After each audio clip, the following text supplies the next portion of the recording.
The Ghost at the Table, a memoir of surviving life, the streets, and corporate America by R.R. Mebane. Prologue. If I stumbled, if I had forgotten my lines, if I had broken character, my whole race would have felt my disgrace. R.R. Mebane, author. The Ghost at the Table. The psychobiographical construct, the boardroom, radiates opulence, the kind of room where power consumes mink for breakfast and cleanses its palates with Sazerac-flavored ice cream. The vaulted ceilings are marble, and I can see my face in the massive war table shine. But smooth surfaces can lie, like a weary gigolo untouched by luxury. I sit unimpressed amid the grandeur, lost in a bent dream about a bench street in a broken North Memphis neighborhood, filled with rainbow-colored souls. The sweet smells of the grand conference rooms, furniture, and tapestries waft into my memories, stark against the scenes from the hidden Negro life that led me to this very seat. Snowy vanilla faces file into the chilly boardroom on this cold December day, an appropriately sober setting for the sausage making ahead. It might get ugly. African-American me observes from behind the textured mask I wear to this arena. It's necessary equipment to survive this world where I, theoretically, do not belong. Like a bespoke suit, I have donned a khaki persona that serves me well in the blood sports of life and business. I'm not dark enough to be seen as a threat, but still too paper bag brown for my colleagues to ignore the legacy written into my skin. Light-skinned or not, the world still only sees me as basic black. As we debate the final details consummating a $100 million decision to sell corporate assets in a $5 billion healthcare system, my internal GPS quietly reminded me of my unauthorized attendance. Its ego-checking presence is constant. It is always the ghost at the table. In a Jim Crow sense, my very presence in this meeting, like in so many others before it, felt like standing on a stage representing the world's dark, forgotten faces. If I stumbled, if I had forgotten my lines, if I had broke character, my whole race would have felt my disgrace. As a full-fledged board member, my vote will help determine the new hospital ownership and impact quality of care and access for countless people. This jittery discussion could determine whether real people live or die, and not just for those lying in our hospital beds. In the world outside the boardroom, health disparities and lack of healthcare access quietly morph into racially tinged injustices. Being oblivious to the injustices around us makes it easy to do nothing when it is not a personal matter, but social and cultural incompetence can be a dangerous recipe for societal combustion. The seeds of my existence were sown on a slave plantation in North Carolina, 1806. My roots took me from Knuckles Road in southwest Tennessee to Poplar Avenue, the Dixie Homes Projects, and Delmar Avenue in Memphis, rising at last to a leather chair where I was the only person of color in the room.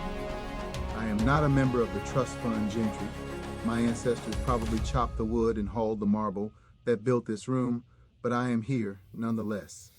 I am vote ready. Despite my cotton picker roots, I am here on a mission, a personally negotiated agenda as part of the legacy Underground Railroad minority. My job has always been, to breaking down the barriers and getting as many of my people across the generational poverty line as possible. Mine is one man's attempt to change an unfair system for the better. In America, you get to write your own script, but only if you are shrewd and lucky enough to be cast in the right place at the right time. Post-civil rights movement in America is a place where judgment and ostracization based on color is still standard operating procedure. Even as a voting board member and working executive, my GPS ghost constantly hovers like a nagging mother, reminding me that there is much work still to do to correct the wrongs of the past. That work starts with this vote. My one vote carries the weight of my ancestors' suffering and that of society's poor outliers, those without money, those without a voice. I was born one of them, and when I crossed the generational poverty line, I carried with me the duty to never forget. The board meeting drags on, a mere formality after decisions were quietly settled days ago during the real meetings behind closed doors, away from public view and beyond the reach of many who are still here today. Still, against the odds, I found myself at the table. I had managed to slip through the cracks of white power to have a seat at the table with my ghost GPS on Spider-Man alert. I feel a low-level churn and gut a quiet signal I've come to trust, like an internal sonar pinging off unseen walls and barriers visible only to a black man in America. In today's world of constant connectivity and digital footprinting, every click and comment becomes part of your story and the digital crumbs we leave behind us. This is the digital world, the digital now that defines our legacy. But none of these tracking tools come close to the chemical signature accuracy that my GPS provides. Like most tools, it can be a great asset or a dangerous weapon. On balance, it has safely and faithfully guided me on my perilous journey from the pit of North Memphis street life to where I sit now among the wealthy elite. At pivotal times, this old and faithful friend has brought me to crossroads and pointed me down necessary and sometimes painful paths. But it can't be turned off. The constant direction and redirection are like eating a melting vinegar popsicle. It's hard to keep up between licks. And the bittersweet taste stays with you for a while.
Hello friends, I'm Reginald Meebane, and I'm honored to invite you to join me for the official release of my memoir, The Ghost at the Table, coming November 8th, 2025. The location and time will be announced soon, but I wanted you to be among the first to know. This book is deeply personal. It's about survival, identity, family, faith, and what it takes and means to lead when life doesn't hand you the perfect blueprint. From the streets of North Memphis to the boardrooms of corporate America, The Ghost at the Table tells a story that I believe will resonate with anyone who's ever had to rise, rebuild, or remember where they came from. As a special thank you for your support, I'm offering 20% off the retail price with your pre-order today. That's just $19.99 for a limited time. This book isn't just about me, it's about us. It's about family, faith, struggle, and legacy. I hope The Ghost at the Table speaks to something inside of you as it did to me. Thank you for the love, the support, and for being a part of this journey. Let's make this moment count.